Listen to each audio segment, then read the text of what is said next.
Okay, behind the store we got a project going on. Maybe more than one? What do you think, Lou? There's definitely two in there. So you got a winter project coming up and maybe me too. This car will be back on the road before winter. No, I don't think so. We'll see. All right. We ready to open the doors yet? Yeah.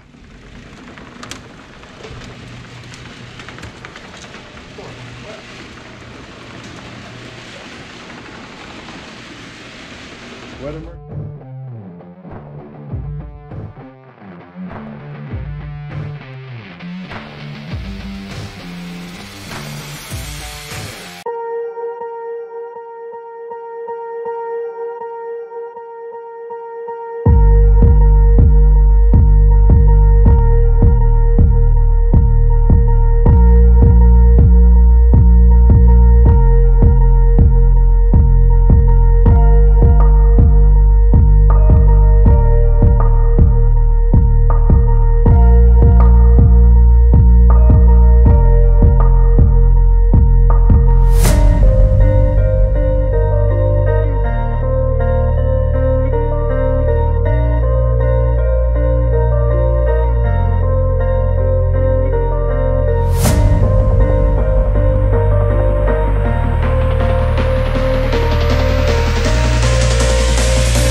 Project, Lou.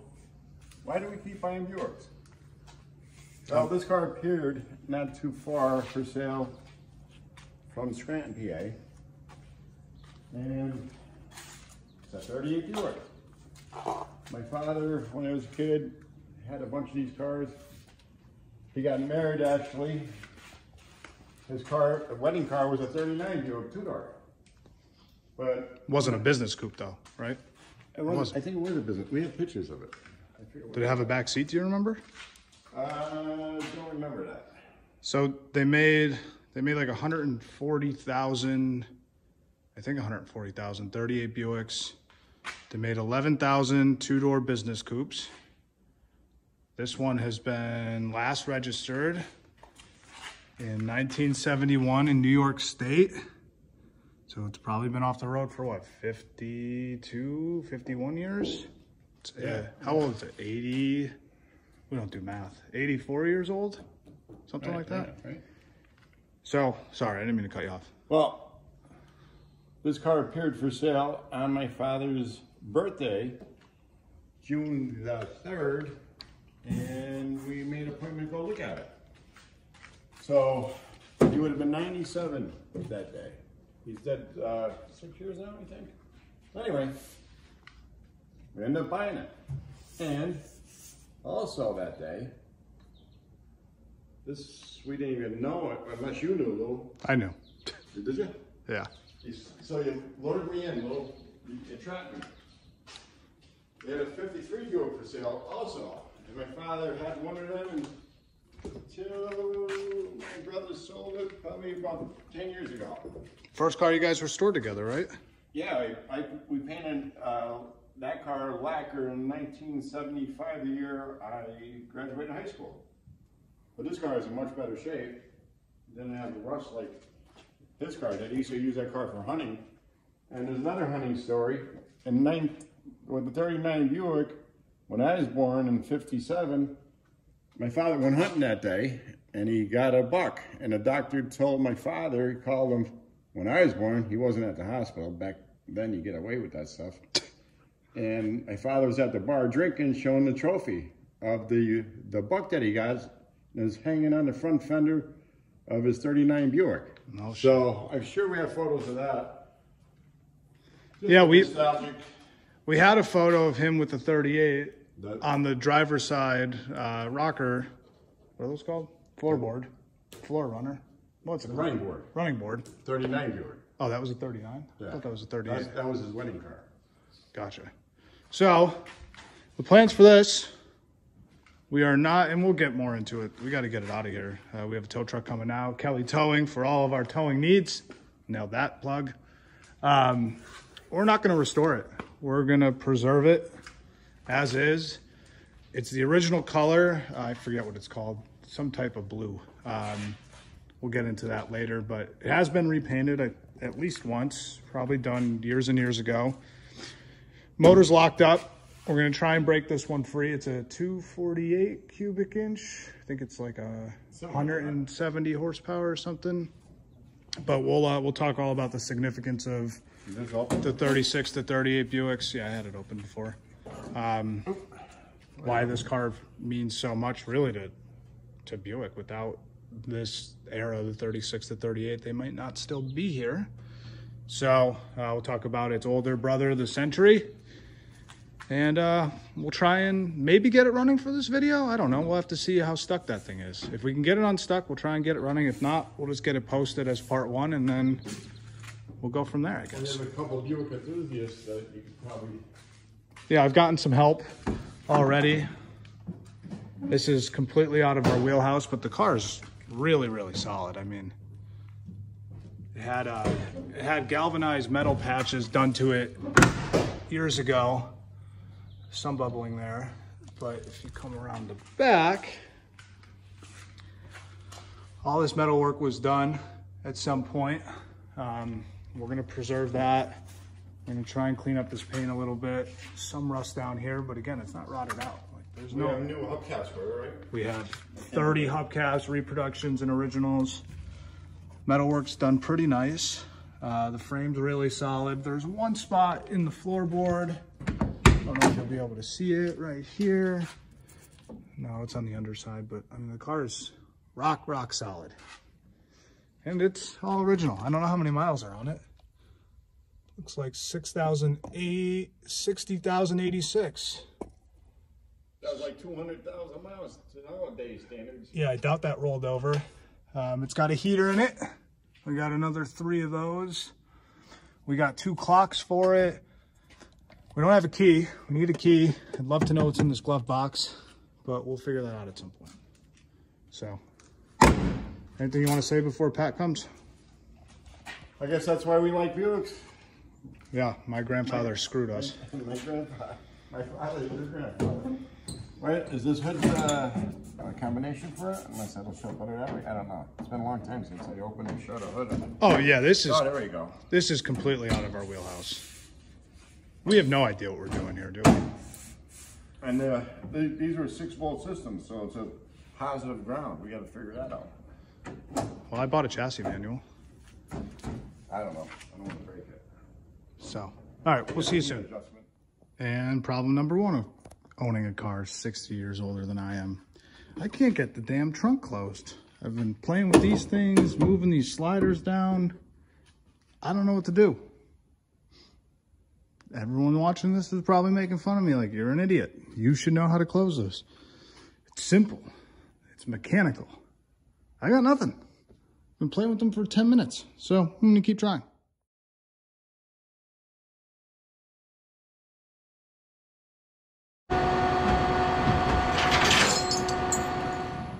On the rollback, and I got the trunk closed with the help of Pat. Worked out well. It wasn't all me. I knew what I was doing, just didn't do it the completely right way. This is always so sketchy, but he does it so well.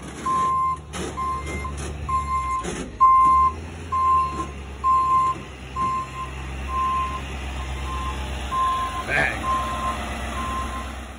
All right, you can see us trying to position it to where most of the work will be done. Car's not too heavy to push. I could probably do it myself, but 2 guys certainly made it easier.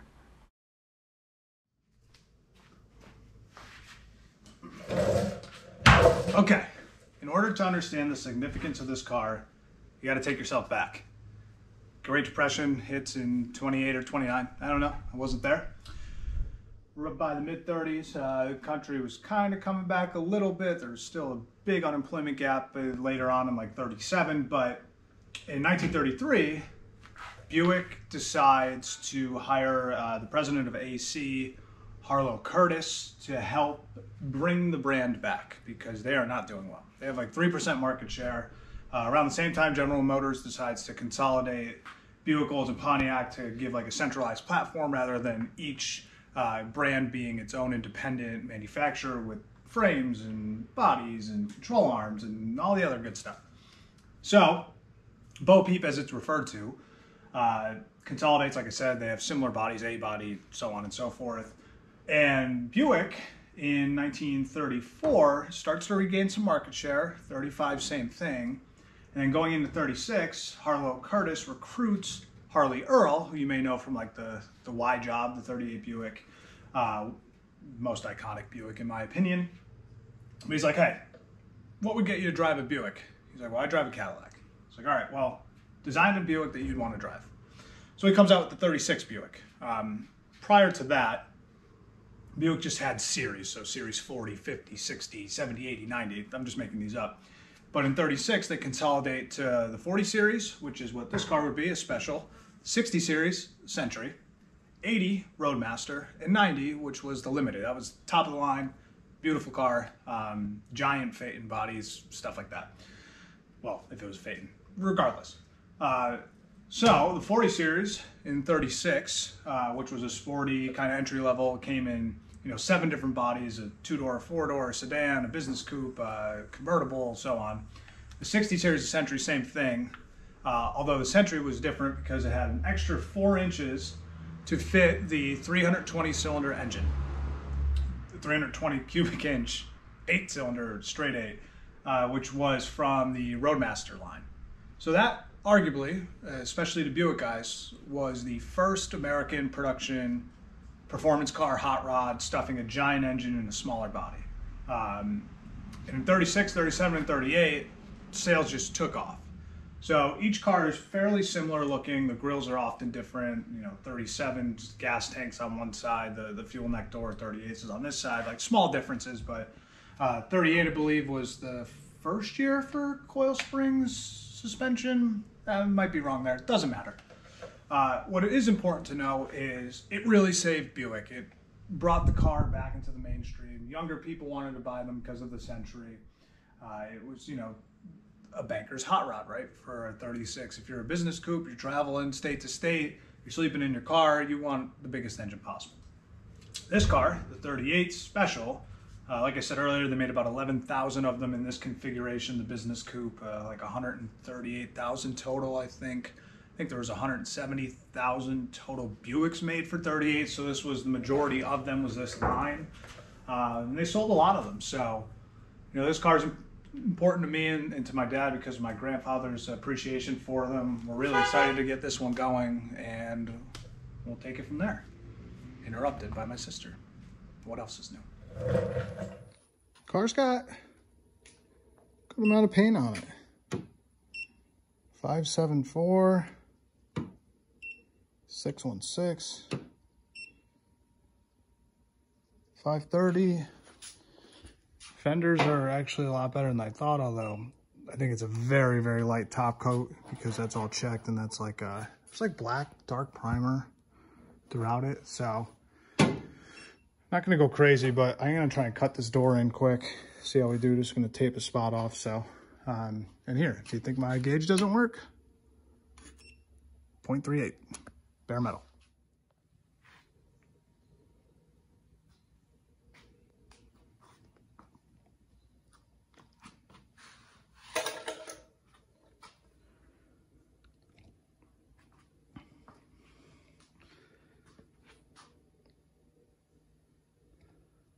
So now, what would our plans be for this car?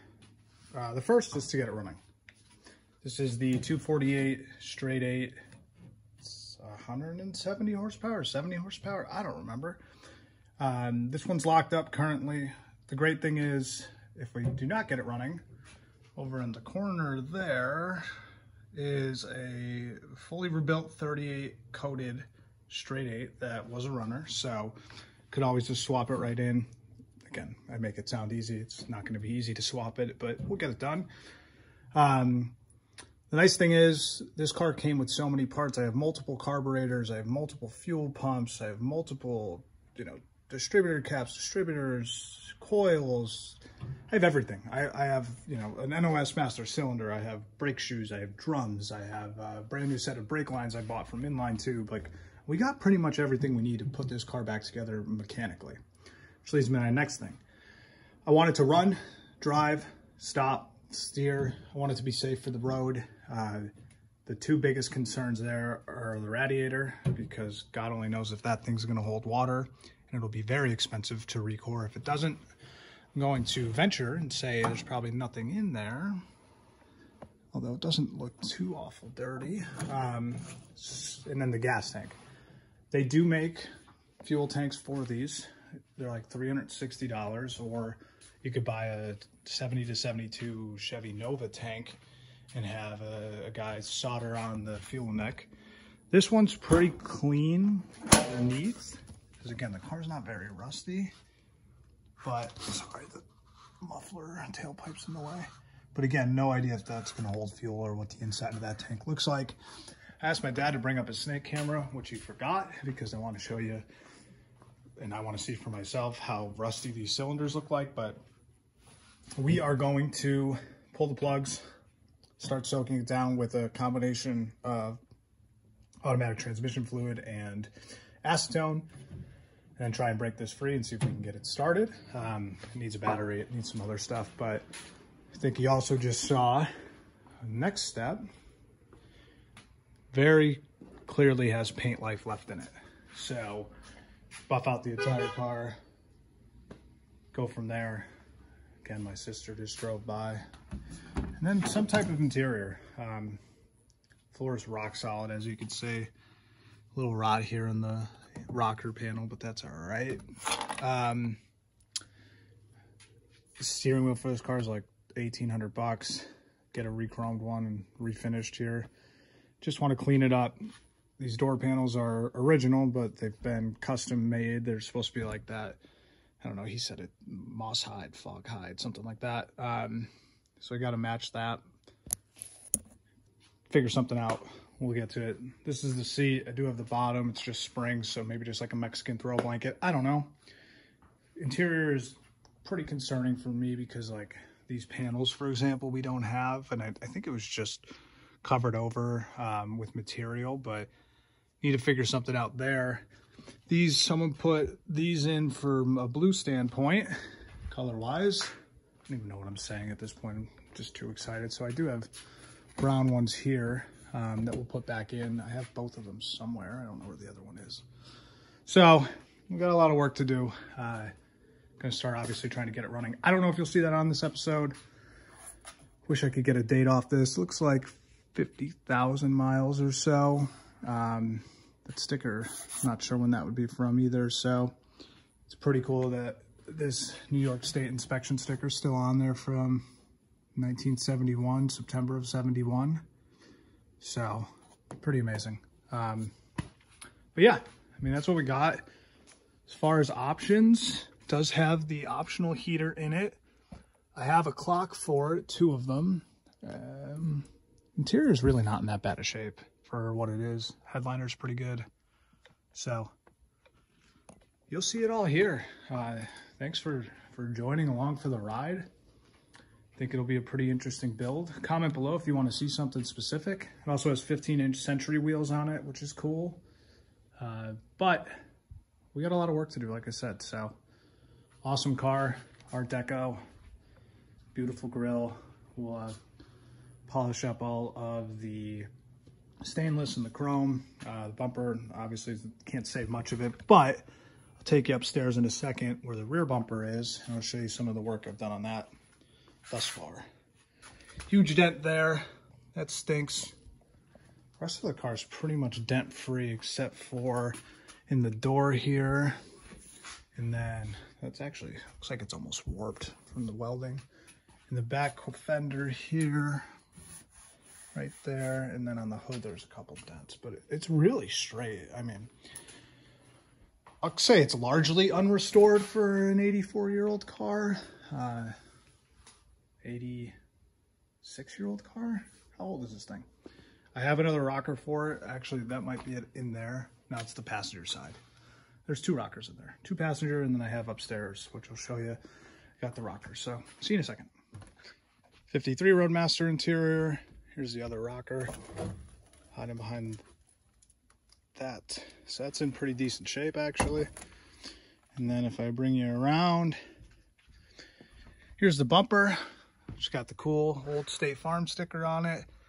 But you can see I just quad zero steel wooled this, and it came out pretty good. Obviously the chrome's peeled here, but pretty excited. So talk to you soon. Maybe get an engine update and go from there. At this point, I decided to completely ignore the seized engine and continue buffing out the rest of the door. Was really happy with the results here as the timeline sped through. The paint is pretty good underneath, as you'll see in future clips.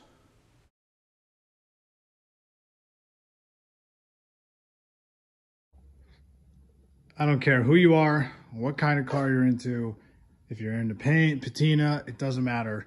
It's pretty incredible that this just buffed out like that. This is just compound. Now, if you come up really close, you can see it's still speckled like it is here, although this is quite worse. It's just incredible, man. I mean, most guys would repaint this. It still probably will need repaint at some point, unless you really love this.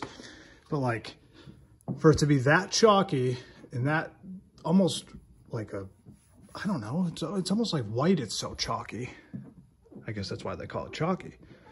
To go to that, to when you take, you know, the classic 10-footer approach, it just looks like a whole different car. I can't believe the paint's as dark as it is. You know, I knew it would be dark because of the firewall, but it's absolutely incredible. Save your paint, especially if you don't have money to fully restore it. Like, that's presentable. Some of this other stuff isn't, but I'm gonna try a spot that's way more porous, because this is still, even though it's cloudy and chalky, it's smooth at least. This is really smooth. So that'll probably be all for day one, but having fun learning this car.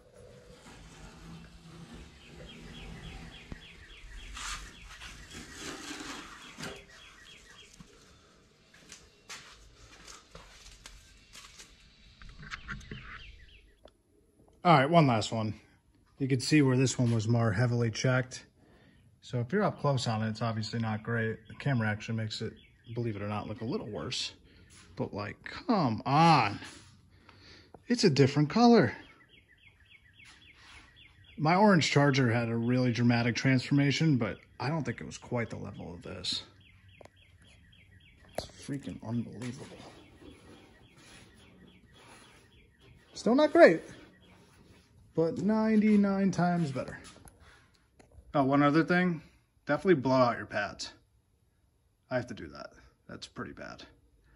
Also, disclaimer, if I haven't already, I'm not a professional detailer. I don't intend to be. I don't claim to be. I'm just playing with the tools that I bought, so don't take any of this for practice or for gospel. Don't practice this gospel. A little better look at the interior now that it's all vacuumed out. Floors are just absolutely rock solid. I mean, this is 84-year-old metal we're looking at. Totally unrestored. Pedals obviously have significant wear, but I have, oops, I got, I don't know, 5 sets of NOS ones. Oh, we got a visitor. Interrupting my video, just like his daughter. Theme of today. No, I think you should be. Open and you're blocking it. Yeah, I'll move it. You interrupt me just like your daughter. She beeped twice today going by in her car. Hold on.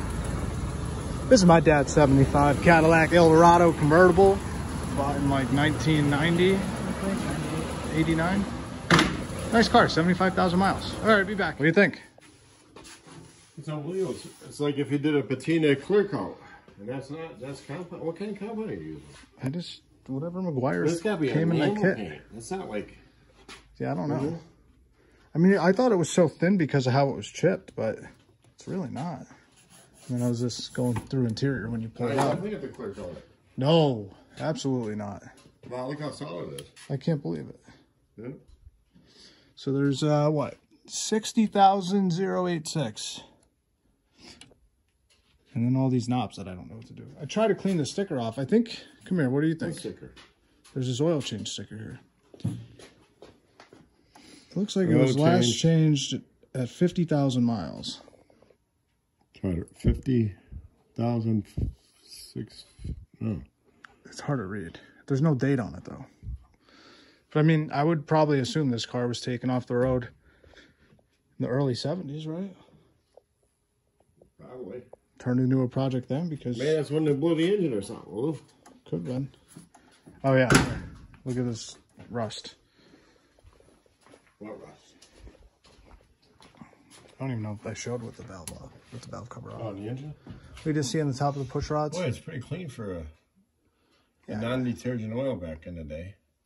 See that, you can just see like it's slightly scaly. It's not too bad though. I made a mess of my floor. So, we'll see. It's not that bad a shape. Starter should be easy to take out. Yeah.